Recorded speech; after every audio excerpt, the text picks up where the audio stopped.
بسم الله الرحمن الرحيم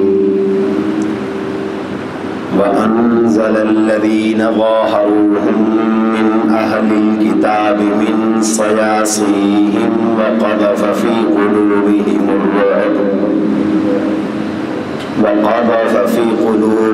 الرعب فريقا تقتلون وتأسرون فريقا وأورثكم أرضهم وديارهم وأموالهم وأرضا لم تطئوها وكان الله على كل شيء قديرا. وقال تبارك وتعالى في موضع آخر يا أيها الذين آمنوا لا تخونوا الله والرسول وتخونوا أماناتكم وأنتم تعلمون. وقال تبارك وتعالى في موضع آخر وآخرون اعترفوا بذنوبهم خلطوا عملا صالحا وآخر سيئا عسى الله أن يتوب عليهم إن الله غفور رحيم. صدق الله وصدق رسوله النبي الكريم. اللهم صل على محمد وعلى آل محمد كما صليت على إبراهيم وعلى آل إبراهيم إنك حميد مجيد. اللهم بارك على محمد وعلى آل محمد كما باركت على إبراهيم وعلى آل إبراهيم إنك حميد مجيد. گرامی قدر سامعین محترم، عزیزان گرامی، گزشتہ جمعۃ المبارک کی مجلس میں ہم نے جناب رسول اللہ صلی اللہ علیہ وسلم کی ہجرت کے 5ویں سال میں ہونے والے غزوہ احزاب کے بعد غزوہ بنی قریظہ کے ابتدائی حصے پر بات کی تھی. بنی قریظہ یہود کا قبیلہ تھا جس نے معاہدہ توڑا، بغاوت کی، مشرکین مکہ کے ساتھ دیا، حضور صلی اللہ علیہ وسلم اور مسلمانوں کے خاتمے کے لیے عین موقع پر دھوکہ دیا اور آستین کے سانپ ہونے کا مظاہرہ کیا. غزوہ احزاب جیسے ہی ختم ہوا تو جبریل امین نے حضور علیہ السلام سے یہ فرمایا کہ آپ نے تو ہتھیار اتار دیے، میں نے ہتھیار نہیں اتارے، فرشتوں نے ہتھیار نہیں اتارے، اللہ کا حکم ہے آپ چلیں اور بنی قریظہ سے 2 ہاتھ کریں، ان کا تعاون کریں، میں جا رہا ہوں، آپ پیچھے آ جائیں. یہ باتیں گزشتہ مجلس میں ہو چکی. بات یہاں پہنچی تھی کہ رسول اللہ صلی اللہ علیہ وسلم نے ان کا محاصرہ فرما لیا، خود تشریف لے آئے. ان کے محاصرے کے بعد ان کے سردار کعب بن اسد نے انہیں 3 آپشن دیے، 3 تجویزیں دی. ان یہودیوں کو، بنی قریظہ کے لوگوں کو انہوں نے تینوں سے انکار کر دیا. تو انہی میں سے ایک شخص تھے عامر بن سعدی، یہودی تھے. اس نے ان سے صاف کہہ دیا یا معاشر یہود انکم خالفتم محمدا علی ما حالفتموہ. تو نے محمد سے صلی اللہ علیہ وسلم عہد کیا، انہیں قسمیں دی اور پھر تم نے اس عہد کو توڑا. میں تمہاری اس عہد شکنی سے بری ہوں، تم نے عہد توڑا ہے. عہد شکنی کی ہے، غداری کی ہے، میں اس سے بری ہوں اور میں تمہیں یہ تجویز دیتا ہوں یہودیوں، اب ایک ہی بچنے کی صورت ہے کہ تم جزیہ دے دو، ٹیکس دے دو، اور اللہ کے نبی علیہ السلام سے صلح کر کے مدینہ میں رہو، ٹیکس گزار بن کے رہو، اور مجھے یہ نہیں پتا، واللہ ما ادری، میں نہیں جانتا کہ حضور اس کو بھی قبول کریں گے یا نہیں کریں گے۔ یہودی ہٹ درم قوم ہے، ضدی قوم ہے، ضدی نسل ہے، ان کے باپ دادا بھی ضدی تھے، یہ بھی ضدی تھے، انہیں اپنی موت سامنے نظر آ رہی تھی، اس کے باوجود انہوں نے کہا کہ ہم محمد عربی اور مسلمانوں کے نیچے لگ کر نہیں رہ سکتے، ہم قتل ہو جائیں گے لیکن ہم مسلمانوں کے ماتحت ہو کر نہیں رہیں گے۔ چنانچہ اس نے کہا پھر میں تم سے بری ہوں، میں جا رہا ہوں، اور رات کے وقت یہ عمر بن سعدی رات کے وقت یہاں سے نکلا اور سعید کے 2 بیٹوں کو بھی اپنے ساتھ لیا، باہر پہرا تھا صحابہ کا محمد ابن مسلمہ رضی اللہ تعالی عنہ کی سربراہی میں۔ اس نے ان سے درخواست کی کہ مجھے آپ جانے دیں۔ حضرت محمد ابن مسلمہ رضی اللہ عنہ نے اس سے درگزر کیا، یہ نکلا اور رات مسجد نبوی میں جا کے ٹھہرا اور اس کے بعد گم ہو گیا، یعنی یہودیوں سے نکل کر الگ ہوا اور گم ہو گیا، پتہ نہیں کہاں گیا۔ حضور علیہ السلام نے فرمایا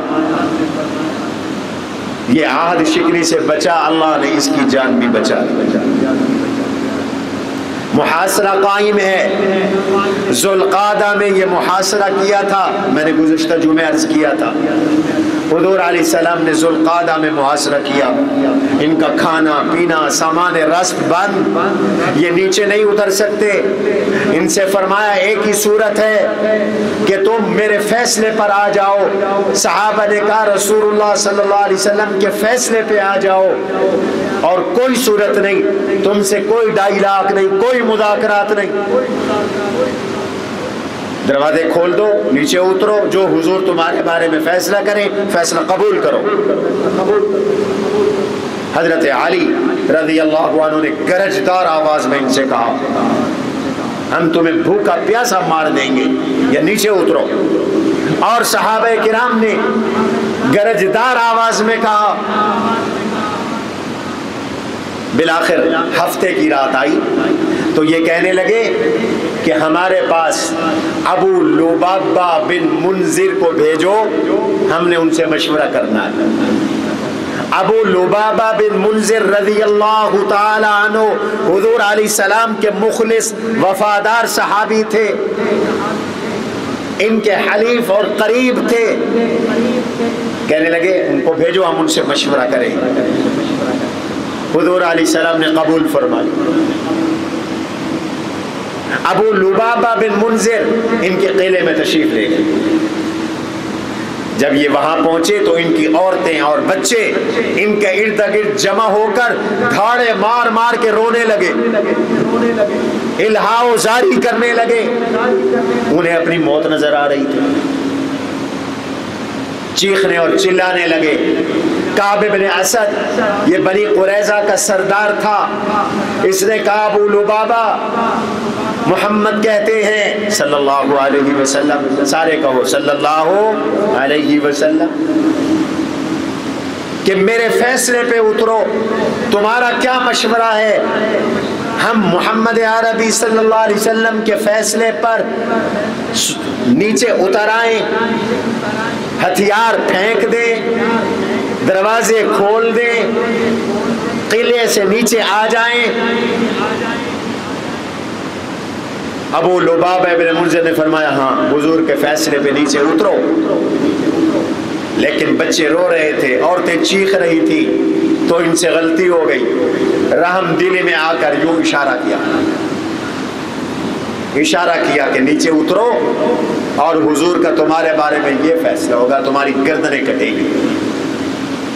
بس یہ کہا، اشارہ کیا، اگلے لمحے فوراً ندامت، شرمندگی اور احساس پیدا ہوا کہ میں کیا کر بیٹھا ہوں، میں حضور کے راز کھول بیٹھا ہوں۔ اسی وقت رونا شروع کر دیا۔ انسان سے غلطیاں ہو جاتی ہیں، اور یاد رکھو میں ایک جملہ کہا کرتا ہوں، اللہ نے صحابہ سے غلطیاں کروائیں، گناہ کروائے تاکہ امت کو احکام نصیب ہو جائے کہ اگر تم سے غلطی ہو تو کرنا کیا ہے۔ اگر صحابہ سے غلطیاں نہ ہوتی تو ہمیں احکام کہاں سے ملتے، ہم کہاں سے سیکھتے؟ امت کو احکام ملنے تھے، اس کے لیے ایک پاک باز جماعت سے تکوینی طور پر غلطیاں کروائی گئی، ورنہ صحابہ تو محفوظ تھے۔ لیکن غلطی پہ کوئی صحابی قائم نہیں رہا، معصوم تو نہیں تھے، محفوظ تھے۔ غلطی ہوئی، میں اور آپ غلطی کرتے ہیں، غلطی پہ مرتے دم تک قائم رہتے ہیں۔ صحابی سے اگر کبھی کوئی غلطی ہوئی تو غلطی پہ قائم نہیں رہے، فوراً تنبہ ہوا، توبہ کی۔ یہ ابھی وہیں کھڑے ہیں، اگلے لمحے انہیں احساس پیدا ہو گیا اور زاروں زار رونا شروع کر دیا۔ روتے روتے داڑھی مبارک تر ہو گئی، لحیہ مبارکہ بلت لحیتہ، اور روایت میں آتا ہے بلت دموعہ لحیتہ، ان کے آنسوؤں نے ان کی داڑھی کو تر کر دیا۔ حضرت ابو لبابہ بن منذر کا انتظار ہو رہا تھا کہ ابھی ابو لبابہ آتے ہیں، پتہ چلے گا اندر کے کیا حالات ہیں، کیا بات کر کے آتے ہیں، کیا مشورہ کر دے کے آتے ہیں، دشمن کیا کرتا ہے۔ فطری بات ہے، جب کوئی ڈائلاگ ہو رہے ہوں تو انتظار ہوتا ہے فریقین کو، مسلمانوں کو انتظار تھا۔ لیکن ابو لبابہ شرمندگی کی وجہ سے حضور کے پاس نہیں آئے، صحابہ کے پاس نہیں آئے، قلعے کے پچھلے دروازے سے اترے۔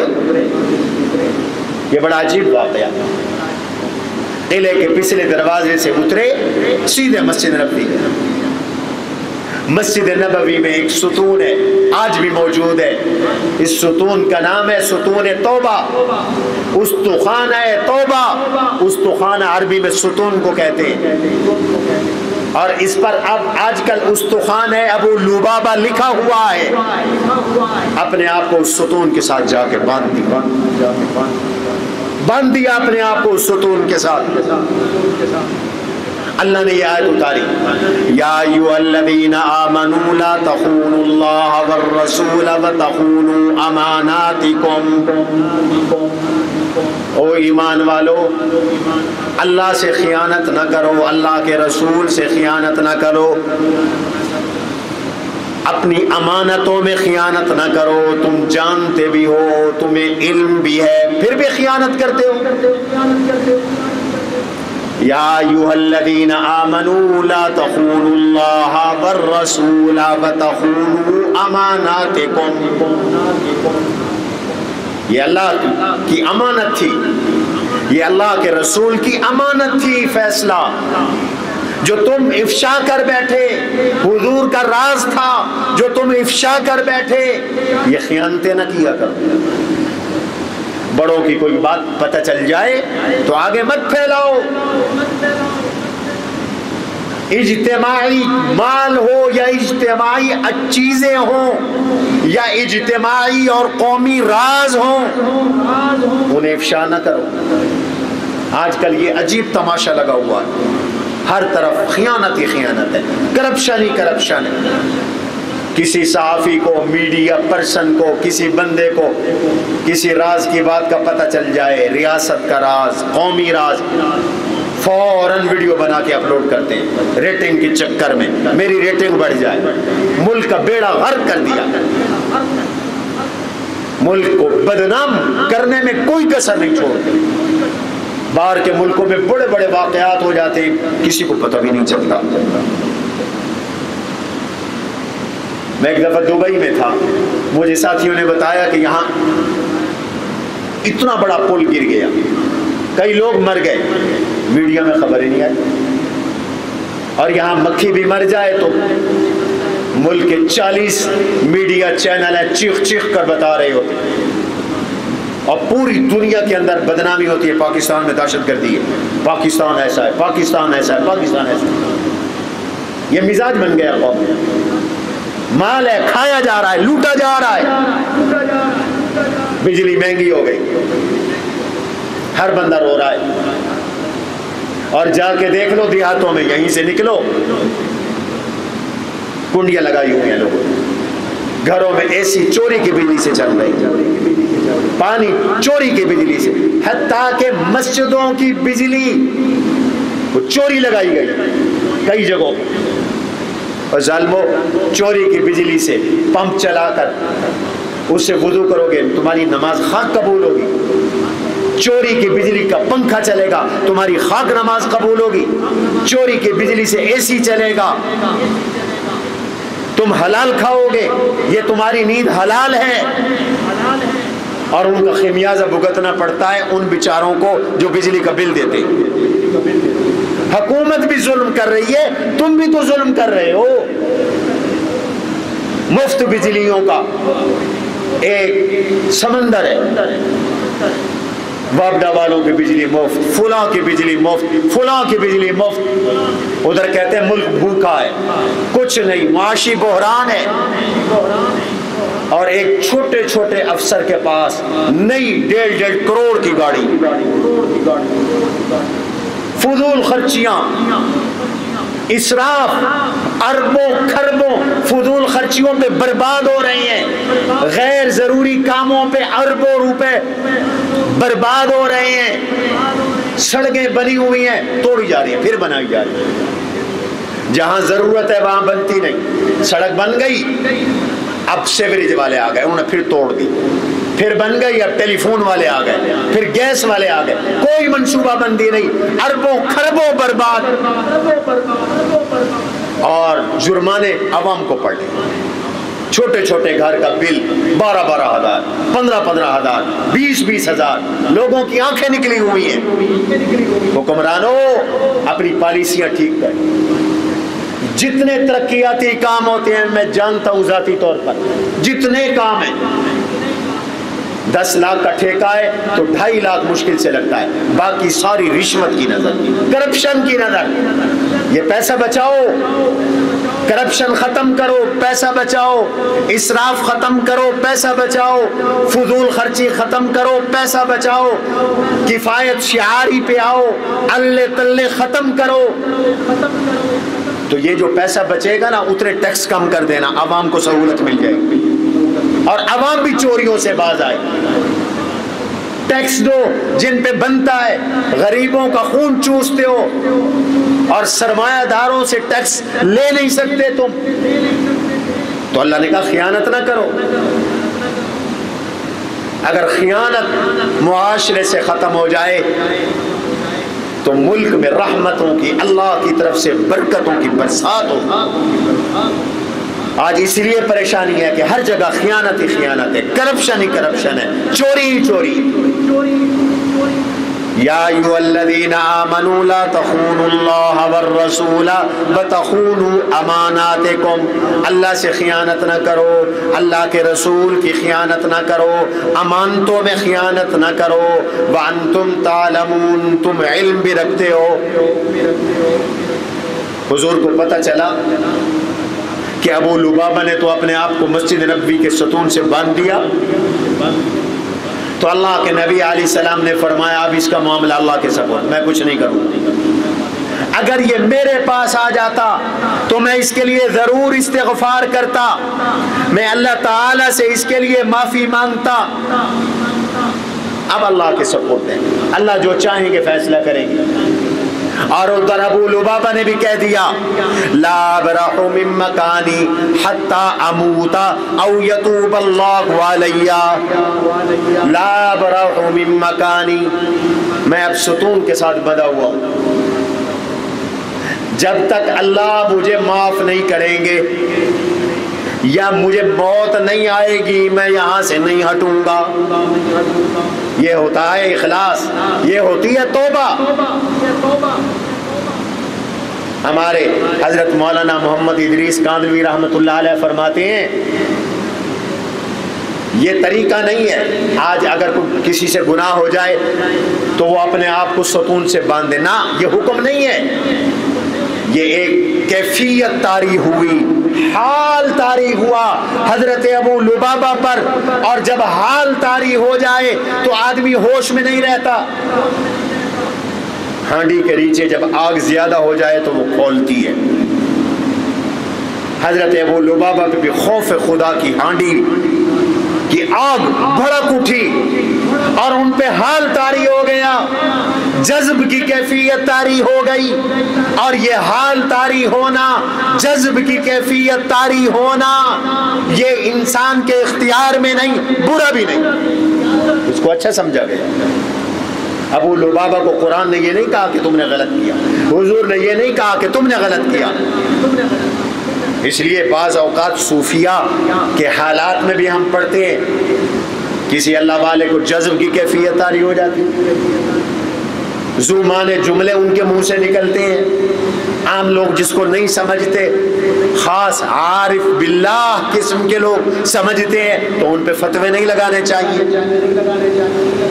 تو یہ حال ہے، حال وارد ہو گیا، کالا ابرح من مکانی، میں نہیں ہٹوں گا حتی اموتا او یتوب اللہ علیہ، میں مر جاؤں یا اللہ میری توبہ قبول کرے۔ اور پھر ساتھ قسم بھی اٹھا لی، اللہ کی قسم، میں قسم اٹھا کے کہتا ہوں وعاہدت اللہ بألّا اطاع ارض بنی قریظہ، اللہ کی قسم اٹھا کے کہتا ہوں آج کے بعد بنی قریظہ کی زمین پہ پاؤں بھی نہیں رکھوں گا۔ یہ جس قبیلے کی وجہ سے مجھے ان پہ ترس آ گیا تھا، آج کے بعد میں ان کی سرزمین پہ پاؤں بھی نہیں رکھوں گا۔ ولا ارا فی بلد، اس شہر میں نظر بھی نہیں آؤں گا۔ خنت اللہ ورسولہ، جس شہر میں اللہ کی خیانت کر بیٹھا، اللہ کے رسول کی خیانت کر بیٹھا، اور کہا میں نہ کھاؤں گا نہ پیوں گا، چھوڑ دیا کھانا پینا۔ بیوی آتی نماز کے وقت میں کھولتی، یہ جاتے قضاء حاجت کرتے، وضو فرماتے، نماز ادا کرتے، اور پھر اپنے آپ کو بندھوا دیتے۔ پھر بیوی اگلی نماز پہ آتی، وہ کھولتی، قضاء حاجت کرتے، نماز ادا کرتے، پھر اپنے آپ کو باندھ دیتے۔ ایک دن گزر گیا، 2 دن گزر گئے، 3 دن گزر گئے، 4 دن گزر گئے، 5 دن گزر گئے، 6 دن گزر گئے، کچھ کھایا نہیں۔ اللہ میری توبہ قبول کر۔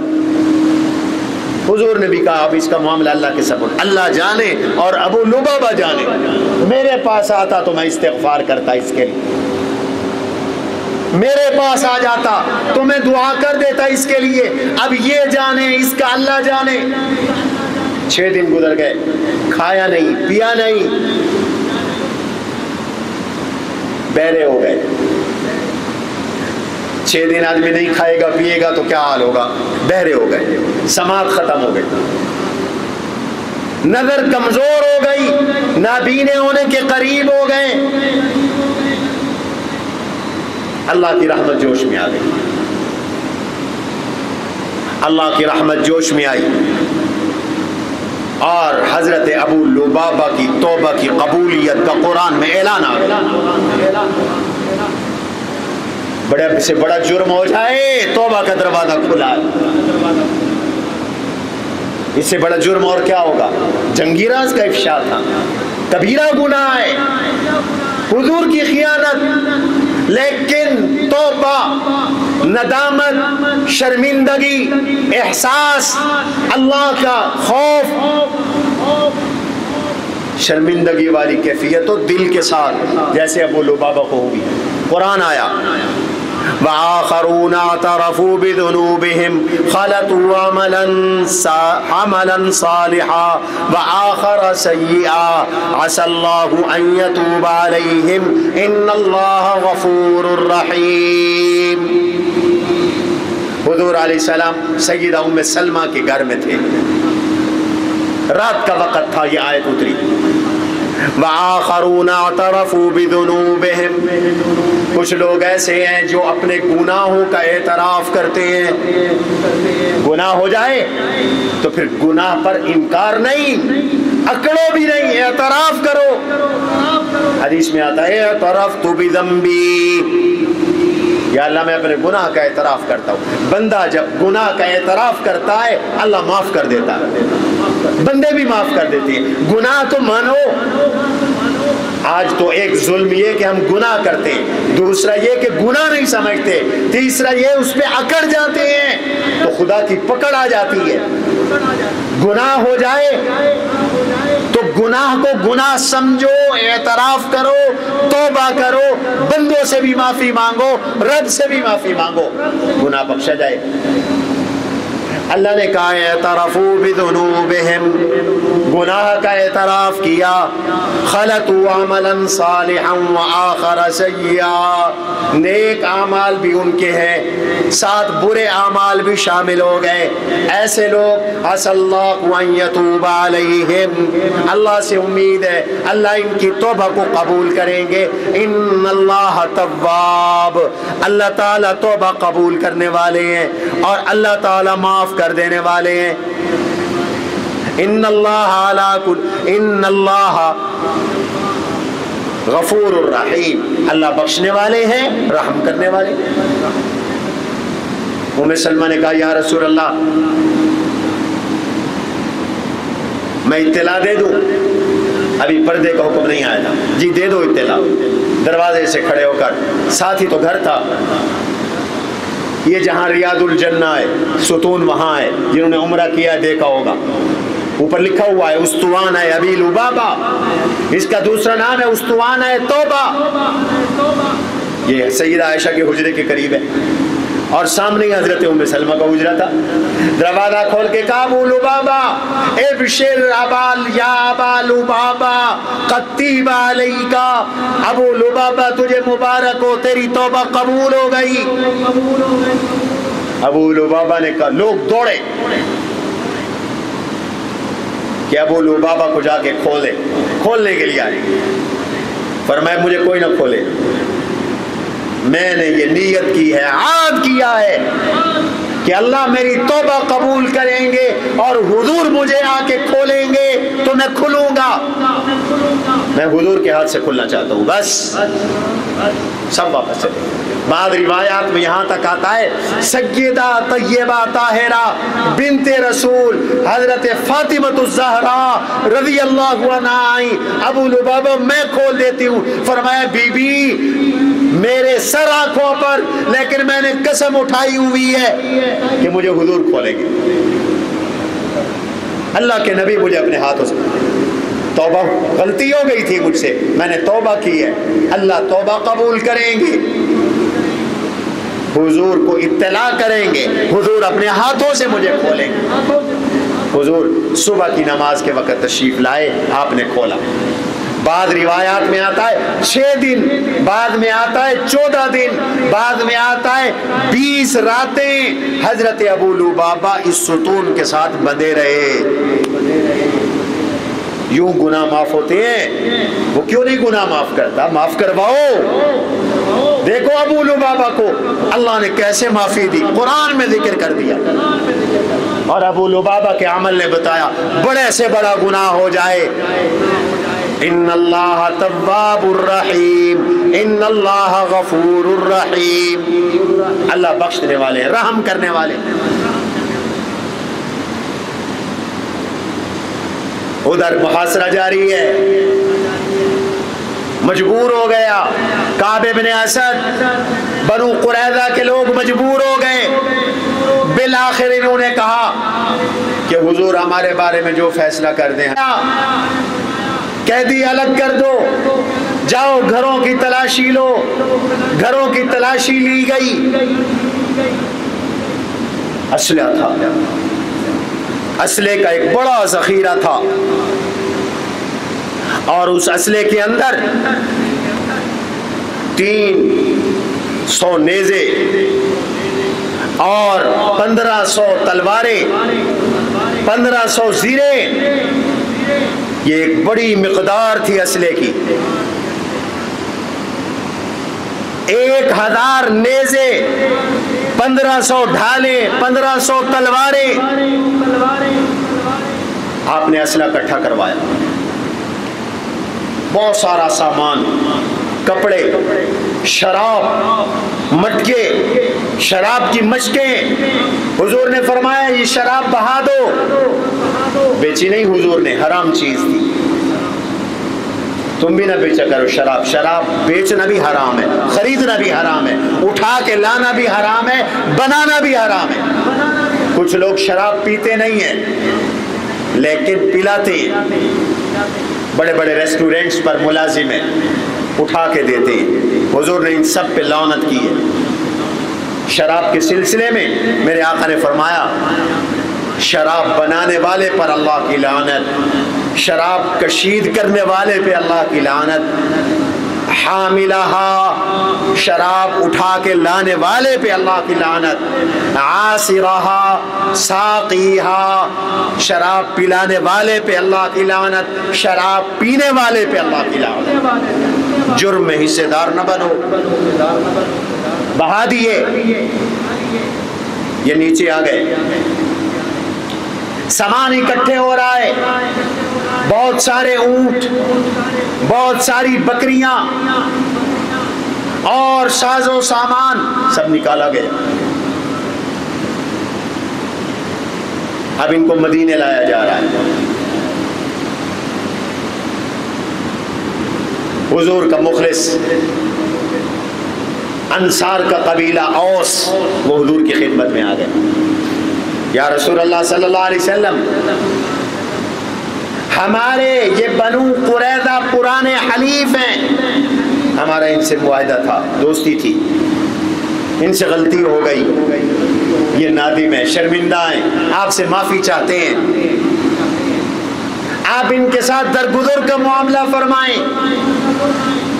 اور اس سے قبل بنو قینقاع قبیلہ، اس کا میں پہلے ذکر کر چکا ہوں، بنو قینقاع قبیلہ وہ خزرج کے حلیف تھے، انصار کا دوسرا قبیلہ خزرج تھا۔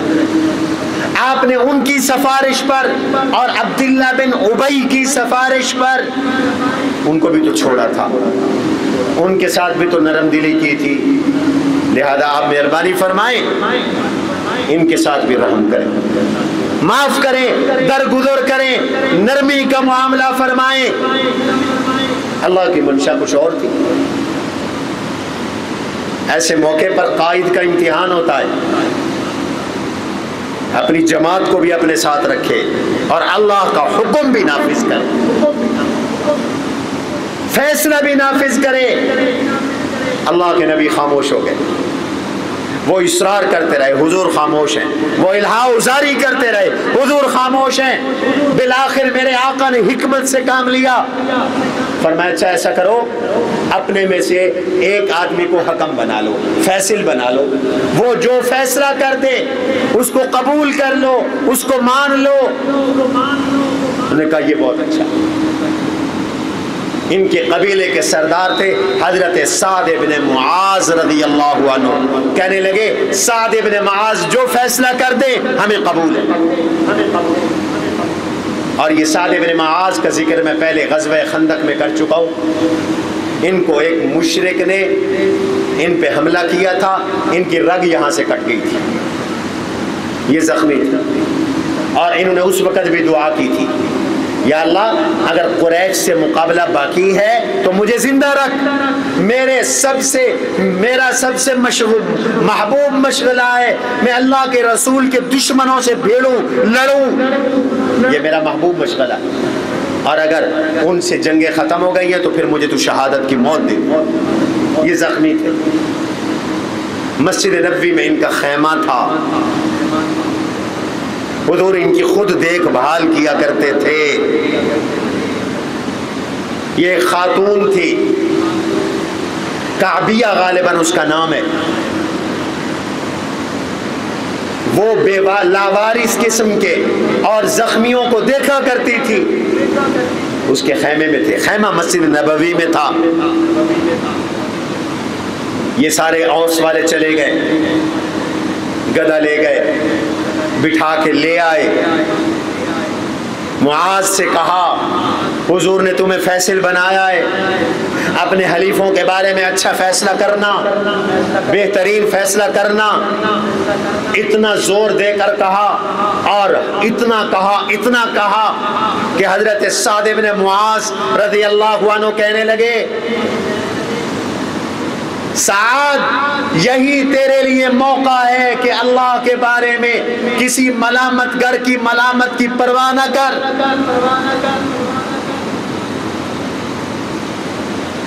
لا تخف فی اللہ لومۃ لائم، کسی ملامت کرنے والے کی ملامت سے نہ ڈر سعد۔ یہ جو لینے گئے تھے انہوں نے آ کر بتایا اپنے قبیلے والوں کو کہ ہم نے سعد سے یہ کہا اور سعد ابن معاذ نے یہ جواب دیا۔ یہ آئے، صحابہ تشریف فرماتے، میرے آقا نے فرمایا قوموا لسیدکم، یہ تمہارا سردار آ گیا، اس کا استقبال کرو، کھڑے ہو جاؤ۔ قوموا لسیدکم، اپنے سردار کا استقبال کرو، کھڑے ہو جاؤ۔ یہاں یاد رکھو علماء نے مسئلہ لکھا ہے، کسی کے لیے کھڑا ہونا پسندیدہ نہیں ہے، حضور نے منع کیا، لا تقوم کما یقوم الاعاجم بعضهم لبعض، ایک دوسرے کے لیے ایسے نہ اٹھا کرو جیسے اجمی لوگ ایک دوسرے کے لیے اٹھا کرتے، منع بھی ہے حدیث میں، لیکن ان کے لیے حکم بھی ہے، استقبال کرو ان کا، اٹھو۔ تو علماء نے لکھا جو آدمی یہ چاہتا ہو کہ لوگ میرے لیے اٹھیں، میرا استقبال ہو، حب جاہ کا مریض ہو، وہ اپنے لیے شہرت چاہتا ہو، اپنی عزت چاہتا ہو، لوگوں سے کہتا ہو، مریدوں سے کہتا ہو، شاگردوں سے کہتا ہو میرے لیے اٹھا کرو، اس کے لیے نہ اٹھو، اٹھنا جائز نہیں۔ اور جو یہ نہ چاہتا ہو کہ کوئی میرے لیے اٹھے، عاجزی رکھنے والا ہو، انکساری رکھنے والا ہو، ایسے اللہ والے کے لیے اٹھنے میں کوئی حرج نہیں ہے۔ اس لیے حضور نے ان کے بارے میں فرمایا اٹھو، اور بعد محدثین نے لکھا چکے یہ زخمی تھے اس لیے ان کے ہیلپ کے لیے اٹھنے کو حکم دیا۔ صحابہ کہتے ہیں ہم نے 2 صفیں بنا لی، ان کو اتارا، ان کا استقبال کیا، اور پھر حضور علیہ الصلوۃ والسلام نے ان سے فرمایا سعد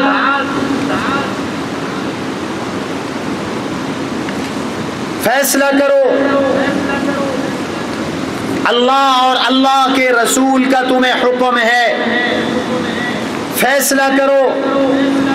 حضرت سعد بن معاذ رضی اللہ عنہ کہنے لگے اللہ ورسولہ احق بالحکم،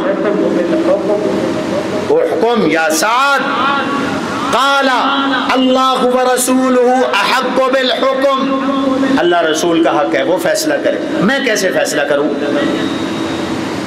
حضور نے فرمایا سعد ان اللہ امر، یہ اللہ کا حکم ہے، ان اللہ قد امرک ان تحکم فیہم، اللہ کا حکم ہے تو فیصلہ کر۔ میں کہا اچھا فیصلہ میرے ذمہ ہے تو اب میں فیصلہ کروں گا۔ اوس سے مخاطب ہوئے، پوچھا کہ مجھے عہد دیتے ہو کہ میں جو فیصلہ کر لوں تمہیں قبول ہوگا؟ انہوں نے کہا بالکل، ہم یہ عہد دیتے ہیں آپ جو فیصلہ کر لیں گے ہمیں قبول ہوگا۔ ادھر متوجہ ہوئے جس طرف حضور بیٹھے تھے، لیکن حضور کی طرف ادب کی وجہ سے رخ نہیں کیا، باقی لوگوں کی طرف رخ کر کے کہا کہ مجھے عہد دیتے ہو کہ میں جو فیصلہ کر دوں گا تمہیں قبول ہوگا؟ اللہ کے نبی بول پڑے، فرمایا میں عہد دیتا ہوں سعد جو فیصلہ کر دو گے ہمیں قبول ہوگا۔ کبھی بڑے لوگوں کا فیصلہ چھوٹوں کے ہاتھ میں ہو جاتا ہے تو انصاف کرنا چاہیے۔ دیکھو حضرت سعد نے کیسے انصاف کیا، جب پکا کر لیا فریقین کو کہ میرا فیصلہ سب کو قبول ہوگا تو انہوں نے کہا تو سنو پھر میرا فیصلہ یہ ہے ان یقتل کل من جرت علیہ الموصی، میرا فیصلہ یہ ہے کہ ان میں سے جو بالغ مرد ہے، موسیٰ استرے کو کہتے ہیں جس پہ استرا چل چکا ہے، یعنی جو زیر ناف بال جس کے آ چکے ہیں، یہ بلوغ کی علامت ہے، جس کے زیر ناف بال آ چکے، جو مرد بالغ ہو چکا وہ غدار ہے، اس کی گردن کاٹ دو، اس کو قتل کر دو، اور ان کے جو بچے اور عورتیں ہیں ان کو گرفتار کر دو، اور ان کے جو گھر ہیں، ان کے جو مال ہیں، وَتُقْسَمُ الْأَمْوَالِ وَالدِّيَارِ وَتَكُونُ الدِّيَارُ لِلْمُحَاجِرِينَ، ان کے مال مسلمانوں میں تقسیم کر دیے جائیں، ان کے گھر مہاجرین کو دے دیے جائیں، حضور کے مہاجر صحابہ کو دے دیے جائیں۔ انصار نے کہا ہم بھی تو تمہارے ساتھ ہیں، ہمیں کیوں نہ دیے جائیں؟ حضرت سعد بن معاذ نے فرمایا اس لیے مہاجرین کو دیے جائیں تاکہ یہ تم پر بوجھ نہ رہے۔ جب یہ مہاجرین آئے تھے تو انہیں انصار نے گھر دیے تھے، فرمایا یہ تمہارے گھر چھوڑ دیں گے، ان کے گھر مہاجرین کو دے دیے جائیں، یہ میرا فیصلہ ہے۔ جب یہ فیصلہ کیا تو اللہ کے نبی علیہ الصلوۃ والسلام نے بڑے مبارک الفاظ میں ان سے فرمایا لقد حکمت فیہم بحکم اللہ الذی حکم بہ من فوق سبع سماوات، ساتھ تو نے ایسا فیصلہ کیا ہے جو اللہ کا فیصلہ ہے، 7 آسمانوں کے اوپر یہی فیصلہ ان کے بارے میں اللہ نے کیا، یہی فیصلہ کیا۔ اور ایک روایت میں آتا آپ نے فرمایا آج صبح فرشتے نے میرے کان میں آ کر مجھے یہ بتلا دیا تھا جو فیصلہ تو نے کیا ہے یہی فیصلہ مجھے بتا دیا، فیصلہ ہو گیا، ان غداروں کو قتل کیا جائے، انہیں مدینے لایا گیا، مردوں کو الگ کر دیا گیا، دار اسامہ میں ان کو گرفتار کر دیا گیا، بچے عورتیں ان کو رملہ بنت حارث کے گھر میں قید کر دیا گیا، سامان اور ہتھیار اٹھا کے لائے گئے، اور امیہ کے گھر میں یہ رکھ دیے گئے، اونٹ بکریاں باندھ دی گئیں،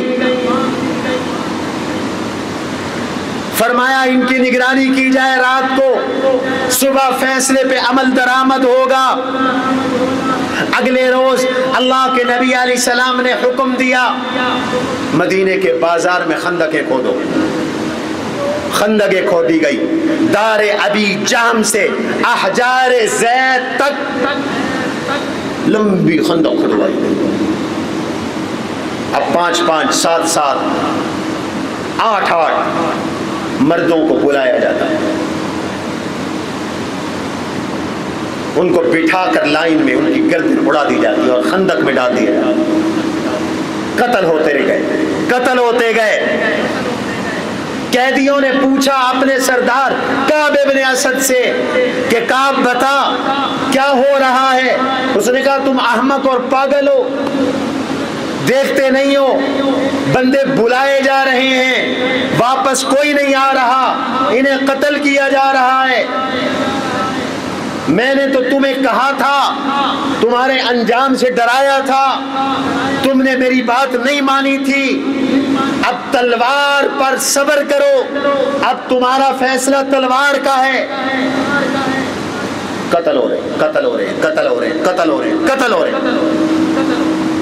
آستین کے سانپ اور رسول کے غدار، ان کے بارے میں اللہ کا فیصلہ، اللہ کے رسول کا فیصلہ، خود سعد بن معاذ کا یہ فیصلہ آیا،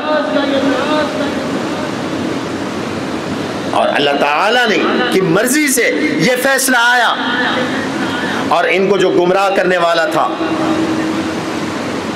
اس کا نام تھا حیی بن اخطب، میں نے غزوہ خندق میں اس کا ذکر کیا تھا، یہ بنو نذیر میں سے تھا۔ اس نے آ کر کعب بن اسد کو گمراہ کیا تھا کہ معاہدہ توڑو۔ اس نے کہا تھا مجھے ڈر لگتا ہے محمد سے، اس نے کہا میں تمہارے ساتھ ہوں، عہد نبھانے کے لیے۔ یہ بھی انہی کے ساتھ قید ہو گیا تھا۔ اس کو لایا گیا، حضور علیہ الصلوۃ والسلام نے اسے ارشاد فرمایا، او اللہ کے دشمن، تجھے ابن جواس کی نصیحت بھی کام نہ آئی۔ یہ کعب بن اسد سے حضور نے فرمایا جب اس کو قتل کرنا تھا، اور یہ کہنے لگا، کہتا ہے کہ تمہاری دشمنی سے مجھے کوئی شرمندگی نہیں ہے۔ حضور سے کہتا ہے آپ کی شرمندگی سے مجھے کوئی آپ کی دشمنی سے مجھے کوئی شرمندگی نہیں ہے، میں نے تو پوری کوشش کی کہ مجھے عزت ملے، لیکن عزت آپ کے نصیب میں تھی۔ یہ بھی قتل۔ کعب بن اسد جو ان کا سردار تھا، اسے حضور علیہ السلام نے فرمایا، ابن جواس، اس کا ذکر میں پہلے کر چکا ہوں، یہ ایک شام سے ان کا عالم آیا تھا اور ان کو نصیحت کر گیا تھا کہ دیکھو میں قیمتی کھانے چھوڑ کر یہاں اس لیے آیا ہوں، مجھے پتا ہے کہ یہاں سے نبی آخر الزمان اٹھنے والے ہیں، میں تمہیں نصیحت کرتا ہوں ان کی مخالفت نہ کرنا، ان کی اتباع کرنا۔ آپ نے فرمایا تجھے اس کی نصیحت بھی کام نہ آئی۔ کہنے لگا کہ مجھے اگر یہودیوں کی آر کا اندیشہ نہ ہوتا تو میں کلمہ پڑھ لیتا، لیکن میں یہودیت میں مرنا چاہتا ہوں۔ چنانچہ جب اس نے کہا تو اس کو بھی قتل کر دیا گیا۔ بعد روایات میں آتا ہے یہ 400 لوگ قتل ہوئے، 400 مرد۔ بعد روایات میں آتا ہے 500 قتل ہوئے، بعد میں آتا ہے 600 قتل ہوئے، عبرتناک قتل ہوئے۔ البتہ چند لوگ بچ گئے، قتل سے چند لوگ بچ گئے۔ عطیہ قرظی وہ کہتے ہیں کہ میری تلاشی لی گئی، میں بھی بچہ تھا، میرے بال ابھی نہیں اگے تھے، زیر ناف بال نہیں اگے تھے، مجھے چھوڑ دیا گیا، یہ بعد میں صحابی بن گئے، یہ مسلمان بن گئے۔ رفاعہ ایک قرظی تھا، قبیلہ بنی قریظہ کا فرد تھا، یہ جا کے چپٹ گیا ہے خاتون سے۔ اس کے خاتون کا نام تھا سلمہ بنت قیس ام منذر، ام سلیت کی یہ بہن تھی۔ حضور کے آبا کا یہ ننیال قبیلہ ہے۔ روایات میں آتا ہے یہ رشتے میں کہیں حضور کی خالہ لگتی تھی، خالہ، لیکن یہ حقیقت میں حضور کی خالہ نہیں لگتی تھی، حضور کے دادا کی خالوں میں سے تھی، اس نسل میں سے تھی۔ حضور نے اس رشتے کی لاج رکھتے ہوئے اسے بھی معافی دے دی، یہ بھی بعد میں مسلمان ہو گیا۔ اور عورتوں کو حضور نے قتل نہیں کروایا۔ ایک عورت قتل، اس کا نام تھا بونانا، یہ ایک قتل، اور اس کی وجہ یہ تھی کہ اس کی ایک لڑکے سے شادی تھی اور بڑی محبت تھی، بڑی محبت تھی۔ اس نے اس سے کہا کہ محمد عورتوں کو تو قتل نہیں کرتے، ہم تو گرفتار ہو جائیں گے، تو قتل ہو جائے گا، میں جدائیگی پسند نہیں کرتی۔ اس نے کہا اچھا تو پھر میں تجھے تدبیر بتاتا ہوں، اور وہ تدبیر یہ ہے، یہ چکی کا پاٹ اٹھا اور اوپر سے گرا، نیچے کسی کو لگے گا وہ شہید ہو جائے گا، تو جیسے میں مارا جاؤں گا تو بھی ماری جائے گی۔ اس نے چکی اوپر سے گرائی، حضرت خلاد رضی اللہ عنہ ایک صحابی ہیں، ان کے سر پر چکی لگی، سر کچلا گیا، وہ شہید ہو گئے۔ تو حضور علیہ السلام نے ان کا نام پکارا۔ انبی عائشہ کہتی ہیں یہ میرے گھر آئی ہوئی تھی، ہنس رہی تھی، زور زور سے ہنس رہی تھی۔ اور بڑی میٹھی میٹھی باتیں کرتی تھی۔ مجھے تعجب ہوا کہ ایک مرنے والی عورت میٹھی میٹھی باتیں کر رہی ہے اور ہنس رہی ہے۔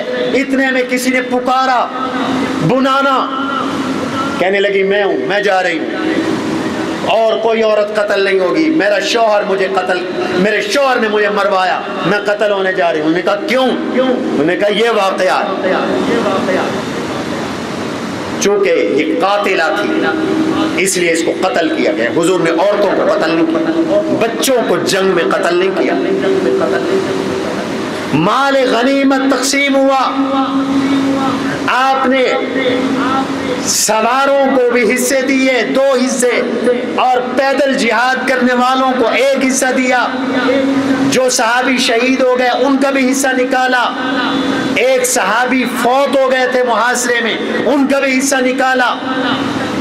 اور یہ عورتیں اور بچے اس وقت کے رواج کے مطابق ان کو شام کی منڈیوں میں بھیجا گیا، ریاض اور نجد کی منڈیوں میں بھیجا گیا، اور ان کو وہاں بیچا گیا، اور بیچ کر گھوڑے اور اسلحہ جہاد کے لیے خریدا گیا۔ اور حضور نے فرمایا کوئی بچہ اپنی ماں سے الگ کر کے نہ بیچا جائے، اگر کسی کی ماں نہ ہو، الگ بچہ ہو، تو وہ مشرکین کو نہ بیچو، وہ کوئی مسلمان خرید لے تاکہ یہ بچے کل کو مسلمان ہو جائیں۔ حضرت عثمان نے بھی کچھ خریدے۔ تو یوں یہ غزوہ مکمل ہوا، اور اللہ نے قرآن میں اس کا تذکرہ کیا، وَأَنزَلَ الَّذِينَ ظَاهَرُوهُمْ مِنْ أَهْلِ الْكِتَابِ مِنْ صَيَاصِيهِمْ، اللہ نے اتارا ان یہودیوں کو جو چڑھائی کرنے والے تھے، ان کو ان کے قلعوں سے اتارا، وَقَذَفَ فِي قُلُوبِهِمُ الرُّعْبَ، ان کے دلوں میں تمہارا رعب ڈال دیا، فَرِيقًا تَقْتُلُونَ وَتَأْسِرُونَ فَرِيقًا، تم ایک جماعت کو قتل کر رہے تھے، مردوں کو قتل کر رہے تھے، بچوں اور عورتوں کو تم گرفتار کر رہے تھے، وَأَوْرَثَكُمْ أَرْضَهُمْ وَدِيَارَهُمْ وَأَمْوَالَهُمْ، اللہ نے ان کے گھروں کا تمہیں مالک بنایا، ان کی زمینوں کا تمہیں مالک بنایا، ان کے مال اور ان کے اموال کا تمہیں مالک بنایا۔ اللہ اکبر۔ وَأَرْضًا لَمْ تَطَئُوهَا وَكَانَ اللَّهُ عَلَى كُلِّ شَيْءٍ قَدِيرًا۔ تو غداروں کا انجام یوں ہوا کرتا ہے، انہوں نے حضور سے غداری کی، ان کا یہ انجام نکلا۔ تو اب اس واقعے سے ہمیں کتنی نصیحتیں حاصل ہو گئیں، اللہ کے نبی علیہ السلام کی سیرت طیبہ کے اس واقعے سے ہمیں کتنی نصیحتیں ملی۔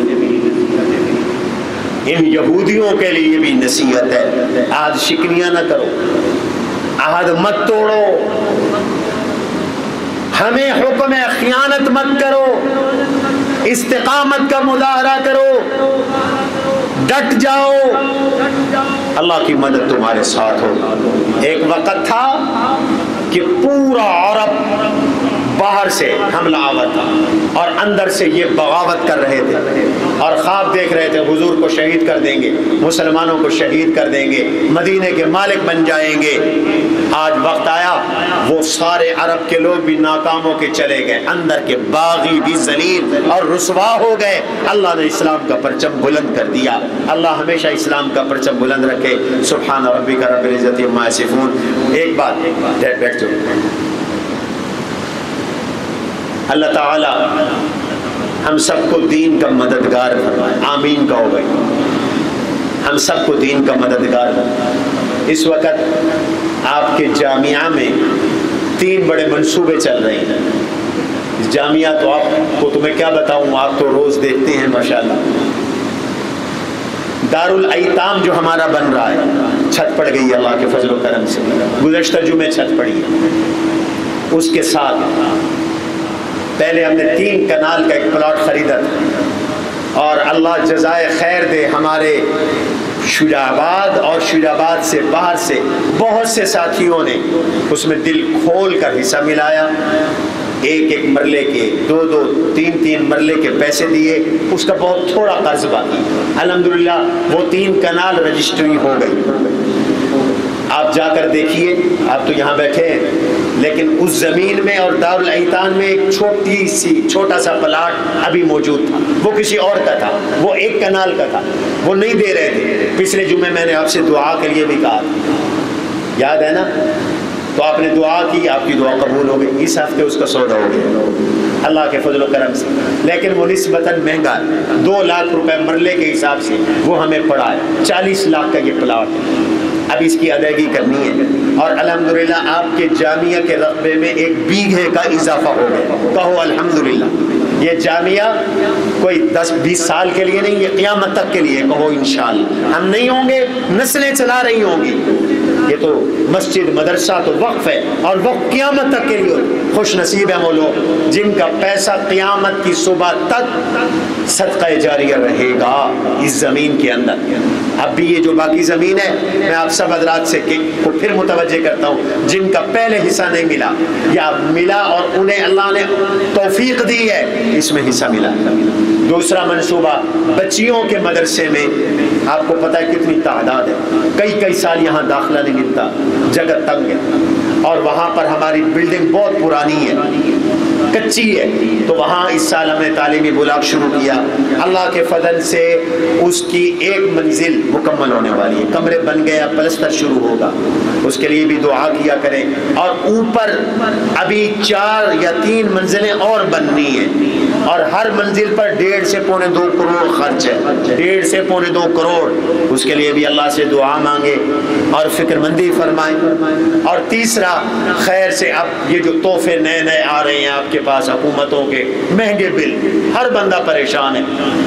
میں نے پہلے کہا یہ اپنے خرچے نہیں کم کرتے، کرپشن نہیں ختم کرتے، اللہ تللے قرضے لے کر عیاشیاں کر رہے ہیں، عوام کو ٹھوک رہی ہیں، غریب سے غریب آدمی بھی 12,000 15,000 کا بل اٹھائے پھر رہا ہے، لوگ دھکے، کئی خودکشی کر کے مر گئے اور کئیوں کو ہارٹ اٹیک ہو گیا ہے۔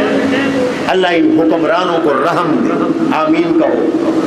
اس سے نجات، ہمارے جامعہ میں بھی کچھ حصے میں سولر لگا ہوا ہے، اس کے باوجود تقریباً 13 لاکھ روپے بل آ گئے، سولر کے باوجود تقریباً 13 لاکھ روپے بل آ گیا ہے، اور اللہ جانتا ہے ہمارے پاس 13 لاکھ کا انتظام نہیں، بڑے پریشان ہیں۔ اس کے لیے ہم کوشش کر رہے تھے کافی دنوں سے کہ مزید سولر لگائیں، تاکہ یہ مستقل اس بجلی کے بل کے عذاب سے نجات ہو۔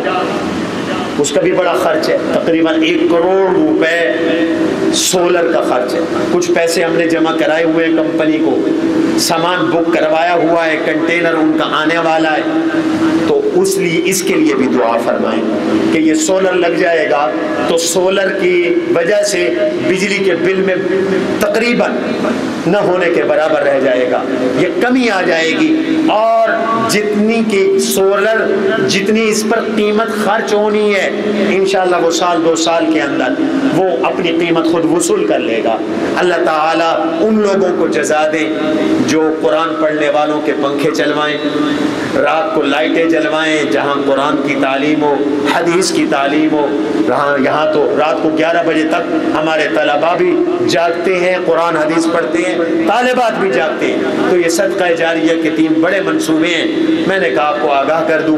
اور یہ بوجھ ہے، چونکہ ادارے میں تقریباً 950 آدمیوں کا ایک وقت کھانا بنتا، 20 لاکھ روپے 1 مہینے کی تنخواہیں ہیں صرف مدرسے کی، یہ جو ٹرسٹ ہسپتال ہے وہ الگ، اتنے بڑے اخراجات ہیں آپ کے جامعہ، اور کوئی گورنمنٹ کا آنا پائی نہیں ہے، اس میں کسی حکومت کا آنا پائی نہیں ہے، یہ آپ مسلمانوں کے تعاون سے یہ ادارہ چل رہا ہے۔ میں تو خود حیران ہوں چل کیسے رہا ہے، ہماری تو ٹینشن اور فکر مندی ہوتی ہے، قرآن والا رب خود اس کو چلا رہا ہے، تو جو لوگ اس میں استعمال ہوتے ہیں اللہ تعالیٰ ان کو قبول کرتے ہیں اور استعمال ہوتے ہیں، اللہ ان مشکلات میں آسانی پیدا فرمائے۔ وما علینا الا البلاغ۔